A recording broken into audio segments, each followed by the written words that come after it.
tudo bem? Boa noite. Hoje a gente vai estar falando sobre a minha provável escalação, né?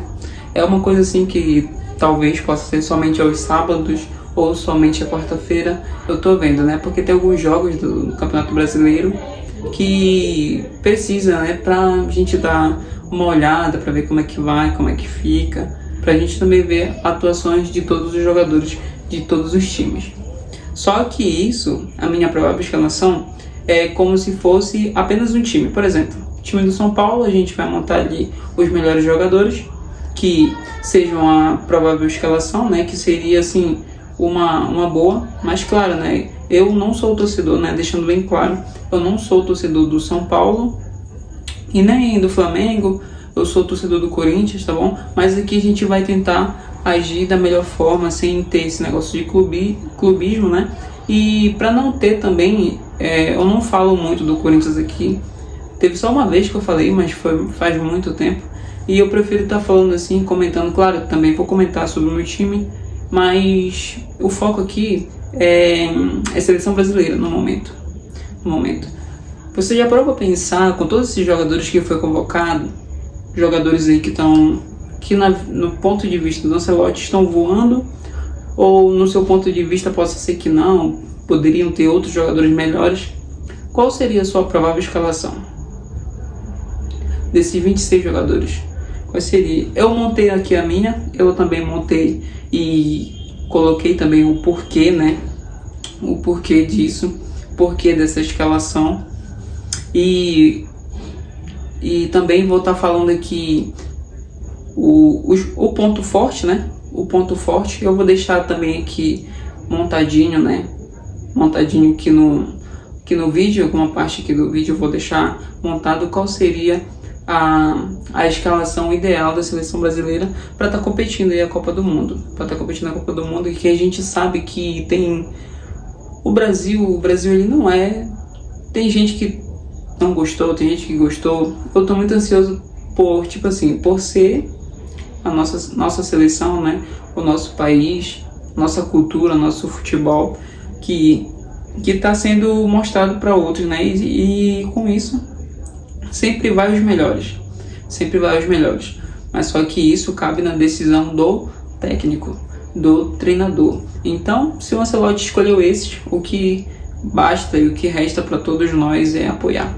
E bom, vou estar falando um pouco para vocês, eu vou colocar aqui o slide também bem montadinho, aqui de como ficaria, e aquela formação assim também, tradicional, tá bom? Na zaga vem Marquinhos e Gabriel Magalhães. O Marquinhos, ele vem vivendo uma fase assim muito defensivamente falando, né? Vem sendo um jogador assim que faz ali aquele papel da zaga assim bem sólido. É um jogador que já tem muita experiência, já tem vários anos no PSG. Essa temporada passada da Champions League, né? O PSG ele é o atual campeão e está de novo mais uma vez na semifinal. E falando em semifinal, a gente vai comentar aqui do Arsenal, que é o outro jogador que eu separei, que também é indiscutível. Para quem acompanha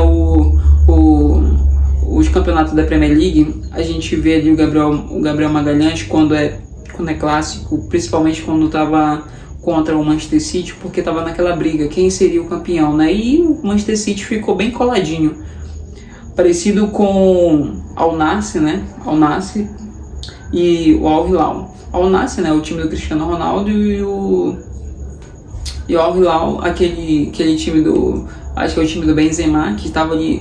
Foi uma briga assim, foi disputado até o final. Mas, voltando, vai ser o Gabriel Magalhães, né?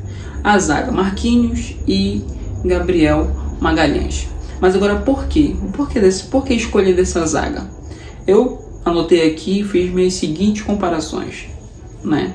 o Marquinhos ele assume uma liderança natural da zaga ao lado de Gabriel. Então quer dizer que são dois jogadores que já fazem esse papel, já são dois jogadores que vêm mostrando muito futebol ao decorrer dessa temporada. O Marquinhos desde a temporada passada, teve outras temporadas que o Marquinhos vem sendo constantemente esse jogador com que se afirma ali, não tem outro para ser substituto ou para entrar no lugar do Marquinhos, a não ser se o Marquinhos se lesionar. E o Gabriel Magalhães é um jogador novo, jovem, que está ganhando experiência cada vez mais, e não foi à toa que ele foi convocado. Então, Marquinhos assume a liderança, né, da zaga, e ao lado do Marquinhos fica o Gabriel Magalhães. É uma dupla muito forte fisicamente, né? É uma dupla, assim, fisicamente muito forte. Marquinhos aí tá 100%. Fora de lesões, não, acho que não houve nenhuma, não estou muito lembrado, não houve nenhuma. E também vem aí, né, o Gabriel Magalhães, que eu acho que, assim, quem acompanha o campeonato da Premier League, ó, viu ali o duelo assim, quase que intenso do clássico, né, que era, se pode considerar o clássico, que é do Manchester City e o Arsenal, que estava ali brigando para quem seria campeão da Premier League. Gabriel Magalhães sempre fazendo esse duelo com o Haaland. Então foi assim, quem acompanhou os jogos da Premier League, esse campeonato que é um dos, que do meu ponto de vista é um dos mais fortes, mas infelizmente não faz muitos anos que a seleção inglesa não chega, apesar de ser uma liga muito forte, que é a Premier League, a seleção inglesa nunca chega na final. Mas eu acho que talvez esse ano ela ainda chegue, mas não com tanta, tipo assim, não dizer que ela seja a favorita a ser o campeão, mas ela chega ali numas quartas ou umas semi. Mas a gente vai dando continuidade aqui, né? Então, falando já, né, resumindo, Gabriel Magalhães e Marquinhos, zaga tenebrosa, essa zaga aí que apenas os dois estão na final da Champions League. Quem será que vai ser campeão? Aí na laterais, né? A laterais, assim, eu coloquei o Danilo e o Alexandro. Eu vou explicar um pouco, né? Vai ter gente que vai questionar aqui, poderia ter levado o outro, poderia ter escalado o outro. Cara, isso daqui são jogadores que foram convocados. Então a análise aqui, que a sugestão é sobre os jogadores que foram convocados, tá bom? Então, Danilo e Alexandro, né? Eu separei aqui, né, o porquê também, o Danilo e o Alexandro. São dois jogadores, né, de linha assim, de defensores, no caso. Então não são aqueles laterais assim que são muito ofensivos, que vão estar naquele ritmo. A gente já sabe, né, que alguns jogadores não estão com a mesma intensidade do que eram anos atrás. Então a gente vai falar também de Neymar aqui, que não está em toda a sua intensidade, mas aqui na laterais fica Danilo e Alexandro. Mas e por que esses jogadores têm que ser a lateral? Eu anotei aqui porque, cara, eu acho que isso já vem, no meu ponto de vista, assim, já vem desde do campeonato italiano, onde Danilo e Alexandro já fizeram parte ali do time da Juventus, que foi assim, jogaram um absurdo. Mas claro, como a gente está falando aqui de jogadores com intensidade defensiva, não ofensiva, a gente vai ter sim, claro, eu digo assim também, separei esses, mas claro que vai ter um momento assim ofensivo. Não estou dizendo que vai ser um time só apenas defensivo, vai ser um time ofensivo, mas vai ser um time assim bem mais seguro. Apesar, né, de estar falando aqui de dois jogadores que têm muita experiência no campeonato italiano, no campeonato europeu, né, principalmente. Então vamos ser dois jogadores assim que vai ser sim assim uma base bem sólida. Tem gente que vai falar, mas não pode ser, mas poderia ter sido outro. Gente, isso daqui é uma análise que eu estou fazendo, que a sua opinião também é válida. Posso ser que você não concorde comigo, você possa ser que tenha uma outra formação, uma ideia de formado de quem seriam os defensores, de quem seriam os laterais, de quem seriam os atacantes, de quem seria o meio campo, volante. Mas isso aqui tudo é uma análise que eu estou fazendo com os 26 jogadores que foram convocados. Então vamos lá. Vai ficar na zaga Marquinhos e Gabriel Magalhães. Laterais vem Alexandro e Danilo, né? E jogaram os dois, né? Como eu estava falando, são dois jogadores que participaram do campeonato europeu no campeonato da Itália, né? Pela Juventus. Atualmente eles estão no Flamengo, né? Como todos sabem. Eu acho assim que serão essa dupla de lateral, eles vão ser uma dupla que vai ser uma dupla assim bem reservada, como eu disse, né, bem defensiva, mas claro que vai ter seus momentos ofensivos, que no caso o Brasil não tem que ficar só se defendendo, mas vai ter um momento bem ofensivo. Mas eu acho que essa lateral assim bem defensiva seja uma coisa assim bem sólida para que a seleção brasileira possa alcançar os seus objetivos. E também são jogadores de alta defesa, né? E também eu separei aqui o meio-campo, né? O meio-campo, cão de guarda. Meio-campo, cão de guarda. Atualmente, né, a gente tem aí Casemiro com ótimas experiências. Eu particularmente não gostei de umas entrevistas que ele fez, mas isso aqui não tem nada a ver. Isso aqui é uma escalação do qual a gente vai tá analisando, né? Cão de guarda que eu escolhi, que é ali o meio-campo, Casemiro. O Casemiro com ótima experiência, se despediu anteriormente aí do campeonato da Premier League, se despediu do time do Manchester United e veio, né, com essa bagagem toda, passagem pelo Real Madrid, pelo Manchester United e outros times. Então, não só esse time, mas também como seleção brasileira, eu acho que é a terceira ou é a quarta Copa dele já seguida, né? É um jogador assim que faz ali o meio-campo ser seguro. Claro que teve vezes que fez bobeira, que deu um mole ali, mas ele sempre foi esse jogador assim que passa essa segurança, né? Que passa essa segurança. Claro que tem outros jogadores, né?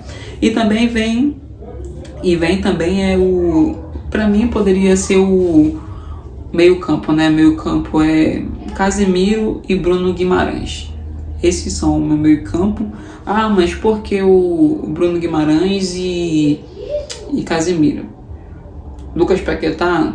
Não sei, talvez, mas esse é minha formação de como seria a seleção, né, ideal para enfrentar esses jogos aí da Copa do Mundo, pelo menos na fase de grupos. Eu acho que essa formação aqui, eu acho que dá para sim ser a primeira do grupo. Eu não acredito que a seleção brasileira seja a zebra absoluta da Copa do Mundo. Até porque a seleção brasileira, ela tem a camisa é muito pesadíssima. Então, a seleção brasileira está atrás do Hexa. São 24 anos que não ganhamos, mas a gente sabe que também a Copa do Mundo tem evoluído, outros times também têm evoluído bastante. Queria falar para vocês que o meio-campo ficou então com Casemiro e Bruno Guimarães. E assim, né, fica bem. É um meio-campo também que traz um posicionamento, né, um posicionamento assim bem assim da performance do trabalho que o Ancelotti quer. Não é à toa que esses jogadores que o Ancelotti escolheu algumas vezes já participaram com ele, alguns jogadores já trabalharam com o Ancelotti, né? Então o Ancelotti sabe muito bem como organizar ali o seu time. Aqui eu também anotei uma coisa que são assim, né? Que como a gente sabe que o Neymar Júnior ele não tá assim fisicamente muito bem, esse meio campo faz ser bem sólido e faz com que vou falar depois como é que vai ficar a situação do Neymar, mas esse meio campo sendo bem sólido não vai exigir muito do nossos atacantes, né, e também não vai ser tão exigente assim agir, né, que o Neymar faça aquela força toda para tá entrando, né, nesses embates aí do meio campo. Então eu falei zaga, falei laterais, falei também meio campo, né? Meio campo, só lembrando para vocês, né? Zaga fica Marquinhos e Gabriel Magalhães. O meio campo, quer dizer, é isso mesmo. O meio campo fica Casemiro e Bruno. Meio campo fica Casemiro e Bruno.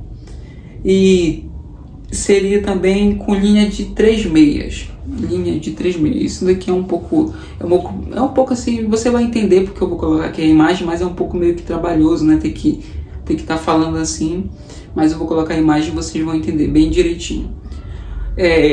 Ponta direita pode ser o Rafinha que tá voando no Barcelona. Cara, no campeonato da La Liga também, o cara tá simplesmente destruindo. Teve os clássicos aí, o Rafinha mostrou do que é capaz, mostrou do que ele pode estar fazendo para complementar essa ponta direita, né, com as 3 linhas ali de meia. Então o Rafinha voando na Europa, né, é um jogador assim que é bem fisicamente, tem um chute forte também, e eu acho que assim, pelo lado direito ele tem um chute assim mais forte, né, fora da área. E o nosso camisa 10, né, que é o Neymar, né, de volta à seleção aos seus 34 anos, ele pode ser um jogador, porque tipo assim, como o Neymar não está na sua forma física como era muitos anos atrás, o Neymar ele pode ser um jogador ali bem centralizado, para que ele possa ser esse jogador pensador, esse jogador onde possa achar o Endrick, possa achar talvez o Rafinha, na verdade é o Rafinha ou o Vinícius Júnior. Então esse papel do Neymar agora que ele tem que ser o armador, né? O Neymar, qualquer passe ali, a gente sabe da qualidade que ele tem. A qualidade que ele tem é absurda, e num passe digamos assim, que num contra-ataque desse que o Brasil tenha, né, um contra-ataque desses, o Neymar, se ele vê os atacantes, né, Rafinha, Endrick, Vinícius Júnior, ele vai achar a melhor opção e vai dar certo, porque essa qualidade que o Neymar tem de passes longos e passes curtos é coisa natural dele. Só que, claro, o Neymar não está fisicamente bem assim 100%, né, que eu falo, porque teve suas lesões, teve suas cirurgias e teve tudo mais. E com isso o Neymar, né, fica também aí como um dos jogadores assim pensadores do time, para que possa fazer com que Vinícius Júnior, que Rafinha e que Endrick possam trabalhar lá na frente tranquilamente, e quem sabe talvez com essa distribuição de passe que o Neymar possa dar, possa ser também que ele receba e faça o gol para finalizar, né?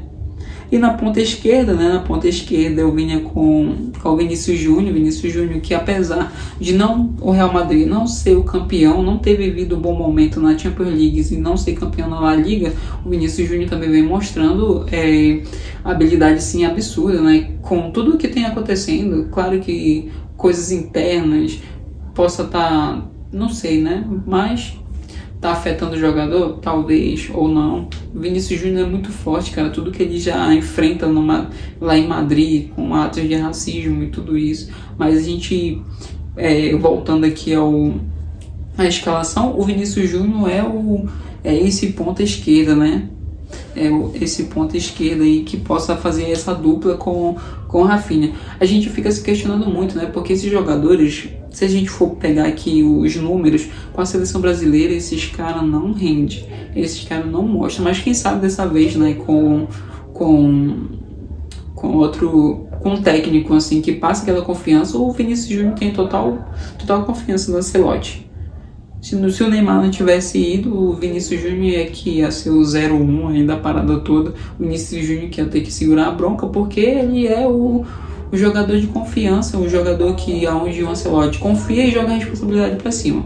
Mas como o Neymar tá indo, esquece, o Neymar que mais uma vez vai estar assumindo, né, a responsabilidade de como fazer jogada, onde achar um jogador aqui e ali, distribuindo, né? Então, o homem de frente, centroavante. E aí, o que vocês acham? Igor Thiago, eu separei aqui 3 jogadores, né? Igor Thiago, Endrick, Matheus Cunha. Qual desses jogadores seria a melhor opção para você? Para mim, a melhor opção, cara, seria o Endrick. Por que o Endrick? Porque o Endrick, ele tem essa personalidade dele, tipo assim, de querer mais, de querer fazer algo mais. Parece que quando as pessoas duvidam dele, parece que é aí mesmo que ele vai lá e faz. Teve jogos que ele entrou em segundo tempo e jogos amistosos pela seleção brasileira e foi lá e resolveu. Pelo Lyon, então, foi uma ótima transferência dele do Real Madrid para o Lyon. Cara, queria ser convocado, a melhor opção que ele fez foi ir para o Lyon, mostrar o futebol. Eu acho que assim, que dependente da liga que ele fosse diferente da que ele estava, eu acho que ele ia mostrar que ele tem estrela. Endrick é um jogador assim muito novo e merece, cara, essa oportunidade. O Brasil, ele tem muito disso de querer estar poupando. Ah, não, porque o jogador é novo. Ah, não, vamos poupar ele aqui. Cara, não existe isso. A gente vê outras seleções aí colocando jovem de 17, 18, como no caso do Lamine Yamal, né? Isso daí não dá pra entender que é só a seleção brasileira que tem essa loucura de poupar jogador porque é novo. Tanto jogador novo que já pode estar aqui agregando, já tá podendo estar contribuindo, né, para a seleção brasileira. E claro, eu digo que o Endrick, sim, o Endrick aqui para fechar, né? O Endrick é o meu centroavante, que é para fechar essa formação aqui minha, tá bom? Eu queria falar para vocês que vocês possam deixar o like se você ficou até o final, tá bom? Essa foi a minha escalação e espero que vocês, né, possam gostar. Eu vou estar botando a imagem para vocês possam entender melhor. Uma boa noite.